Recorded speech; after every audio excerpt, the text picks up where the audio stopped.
Are you over 40 and wondering where and how to meet quality partners and why it seems so elusive? Hi, I'm Sue McGarvey. I'm Canada's leading relationship expert, and I've helped thousands of singles just like you find love.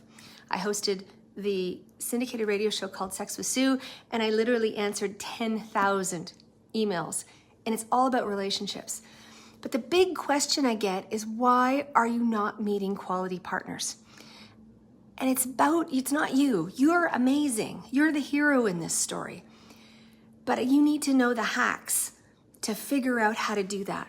And I am your guide to help you get there, because loneliness kills, man. And unfortunately, the apps are full of villains. In fact, I think the apps alone are villains. So how do you find the quality people? How do you get out of your comfort zone and find a whole new world of possibilities? I want to find a partner who listens to you, who opens up, who's gonna be there emotionally for you, who lets you be yourself, lets you live your best life, and makes you a better person. You want somebody who you feel comfortable with. Now, there is no one size fits all. There is no one rule about doing this. There's a really interesting book about relationships. It's basically you have to kiss 12 frogs to meet your prince. Let me tell you about what I think.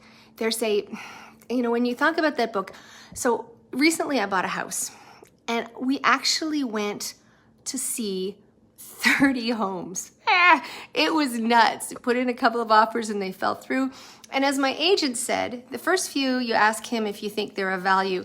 After a while, you're telling him, and it's so true. Like, we were like, no, this isn't working. This isn't fair. They're thinking there's pre-pandemic prices. No. So what you have to do is figure out what your list was, except that we bought a house where we threw out the list. I needed a 2-car parking spot and a garage. We didn't get one with even have a parking spot. So sometimes your list isn't all that there is, but how do you figure out what you're looking for? And it's about being intentional. So yes, you have to have a list of what you think is important. And then you have to meet a whole variety of people. And if you're not meeting them, you're like, Sue, how do I have a number of different potential, seeings of houses or dates with people if I can't meet them in the first place? And I get it. It is really hard, especially for women over 50. The market is there's 100 men for every 150 women. And how do you understand that? Well, you really do have to know what's important. Is it communication? Is it sense of humor? I always say smells nice, has a sense of humor, can talk intelligently, it's not living in their parents' basement, has their own teeth, can get it up occasionally. You don't even care how, because, it's the process. How do you do it? Where are your commonalities? What's important to you?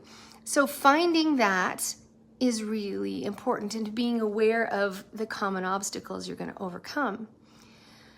And then you need to meet in real life.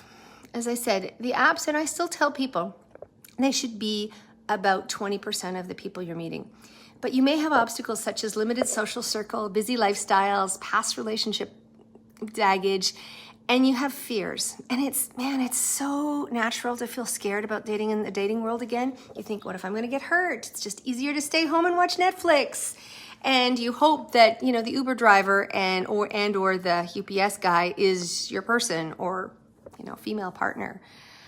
The truth is that you've got to get out there, and you need help to do it. So what we talk about is sort of the system that you need to start getting a little bit and becoming more active. I say, if I was going to learn to change the oil in my car, I don't have a clue how to do that. But I would take a course, I would read a book, and then I'd get my hands greasy. This is your start. All I want you to do is listen to 12 minutes and see, okay, Sue gets it. She's been there.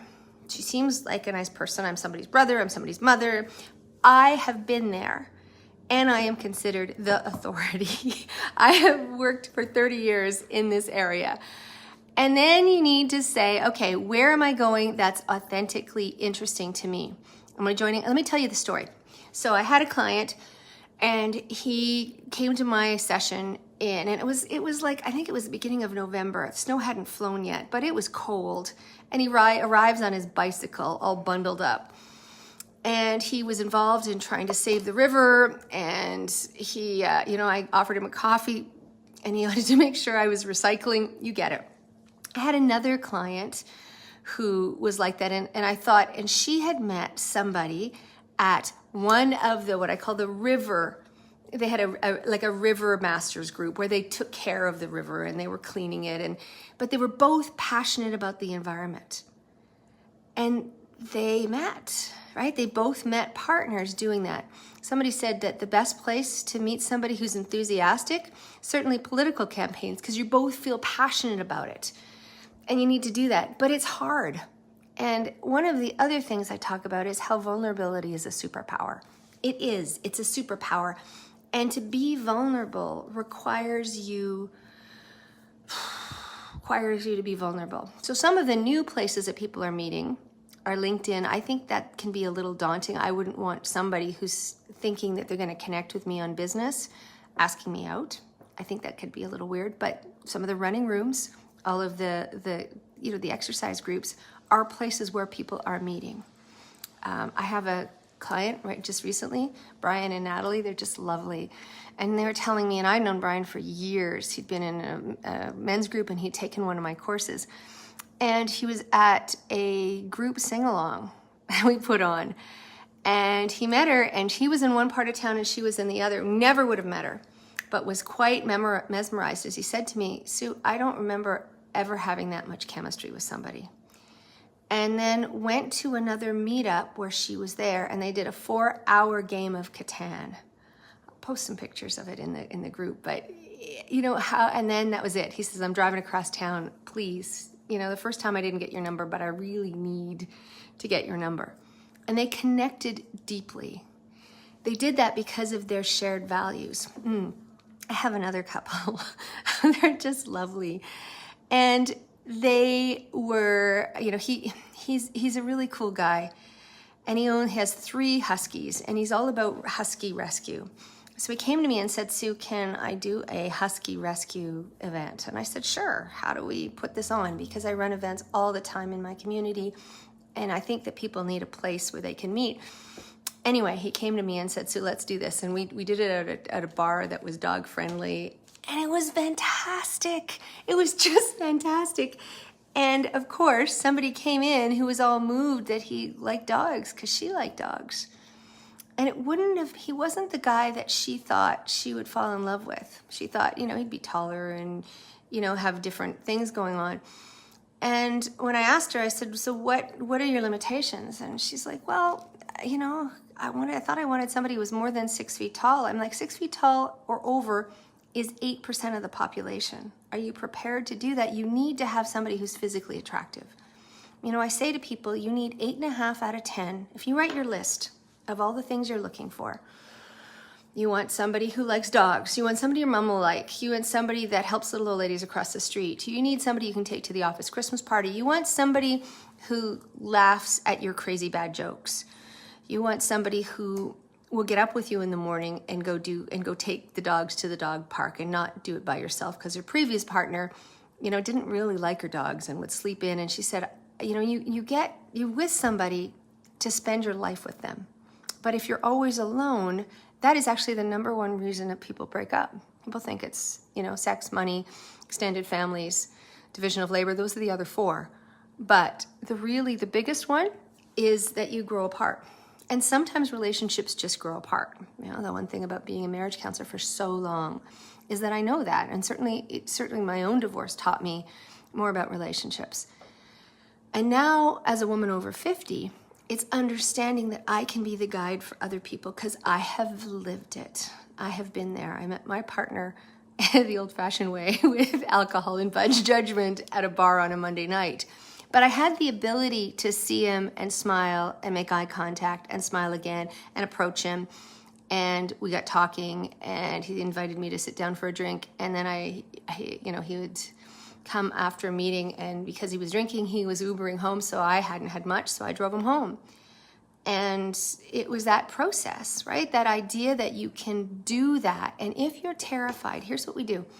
So one of the things I do is every week, I run a course that's free. That's free, so that you get on a call with me. It's exclusive, and I help you I give you one idea on how to do this. Let's just try one thing at a time. Because the thing about being a clinical therapist for so long is you know that you can only change one thing at a time. So we do one thing, Tuesday nights at 7, and we work on that. And then at 7:30, I have a very exclusive 10-person only group where I go through individually where are you at. And I give you some action items for that week. I'll go through and change your dating profile within the 24 hours following that call. So you get Canada's leading expert going through your particular profile to make it done and finished. And then I give you steps on to do that, right? It's for the cost of a Starbucks. It's like $7 is what I do that because I only have room for that many.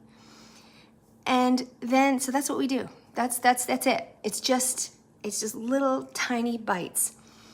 And then we do what I call my Zoom dating extravaganza, where your name could be Fred Flintstone or Beyonce. I don't care. You come onto a Zoom call with, last month we had 67 people. The month before that we had 82. An average for me is about 80 to 100. And I have 10 moderators that break you into groups. And then they ask you fun questions like, what 3 things would you bring if you were stranded on a desert island? You know, if you want to look back on your life from the age of 95, what would you like it to say? And then you said you don't have to have a camera on, but you get better at dating. You get better at the communication. You get better at articulating what's important for you. You get better at asking for what you need. You get better at being vulnerable. And it's not instantly, but it's a process for the cost of a Starbucks. Come on, this is not the $5,000. You know, some of the matchmakers, I just heard of one in New York City who's $25,000 for 4 months. All we're doing, cost of a latte, and I want you to get easy about it because let's overcome it. Remember, finding love over 40 is absolutely possible. You stay positive, you stay proactive, and most importantly, you be yourself. I'm here to help you every step of the way. My name is Sue McGarvey. I am Canada's leading relationship expert, and I have been one for more than 30 years. You can check out my bio. I'm sourced in media every week, and I want to be your guide because you can do this. All you needed is somebody to hold your hand because the UPS driver statistically is not going to be your person. I'm Sue and I got more.